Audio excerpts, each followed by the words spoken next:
Ça y est, Sony a enfin dévoilé une grosse partie du système de sa nouvelle console à venir, la PlayStation 5. Alors, il a fait ça assez sommairement, avec une conférence du développeur système, qui est Marc Cerny, et qui nous a égrené toute une liste de nouvelles fonctionnalités qu'on va détailler maintenant avec vous, sans rentrer autant dans le sujet que lui Apple faire. Le premier élément qui a été présenté sur le plan technique de la console, c'est le SSD. Qu'est-ce qu'il y a dans le ventre, ce SSD? Tout simplement, déjà, il y a 825 Go d'espace de stockage. Pas mal. Ensuite, il fonctionne en PCI Express 4.0 avec l'ensemble du système, ce qui va permettre de pouvoir drastiquement augmenter les débits et les vitesses de chargement et de déchargement des données en fonction des besoins des jeux.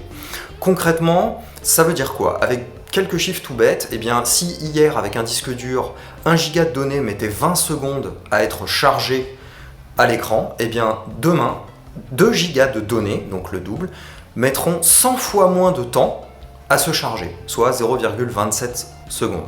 Toujours sur le SSD, on sait qu'il va être piloté par une unité propre qui va être soudée à la carte mère. Alors on va pas rentrer dans les détails parce que c'est vraiment trop compliqué. À l'écran, ça veut dire quoi? Des jeux plus beaux, plus rapides, plus fluides, et puis bon bah voilà, enfin tout simplement des jeux nouvelle génération.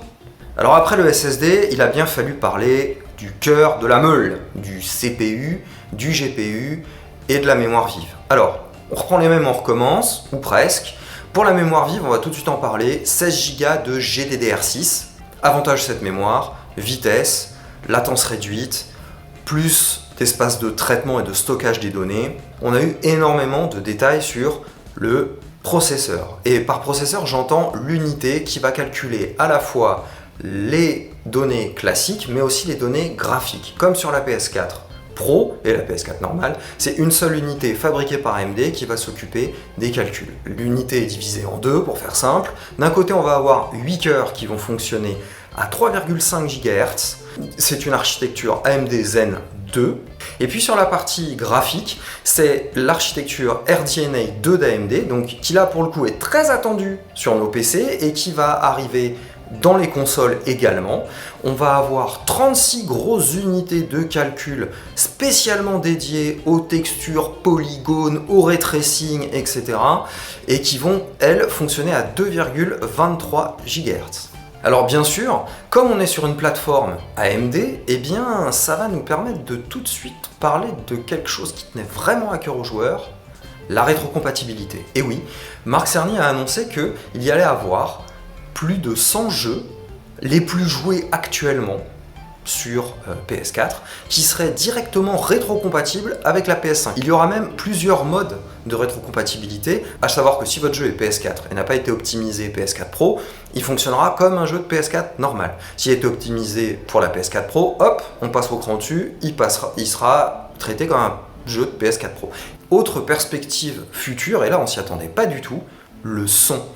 Sony a l'air de vouloir mettre le paquet sur l'ambiance sonore pour encore améliorer l'immersion des joueurs lorsqu'ils s'adonnent à leur plaisir favori. Alors, ça va passer par quoi? Par un traitement audio du son qui est dit 3D, et puis surtout par une puce qui va être dédiée à ça, qui s'appelle la puce Tempest, le Tempest Encoder, qui est a priori une espèce de super puce audio évoluée qui va pouvoir, semble-t-il, traiter les flux audio dans les jeux de manière ultra réaliste, ultra immersive.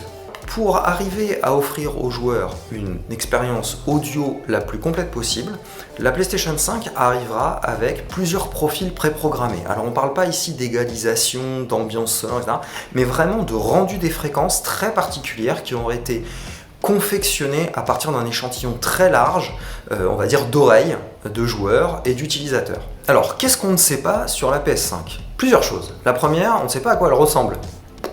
Pas une ligne n'a fuité sur le boîtier de la console. Rond, carré, triangulaire, on ne sait pas.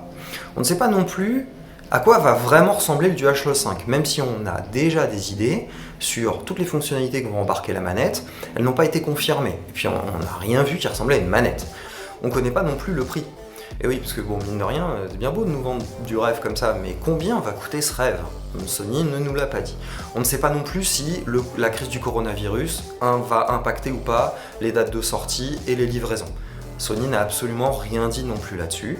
Mais quoi qu'il en soit, on en est sorti le visage béat, les yeux plein d'étoiles, et puis finalement on n'attend qu'une chose, quoi, c'est qu'elle sorte cette console.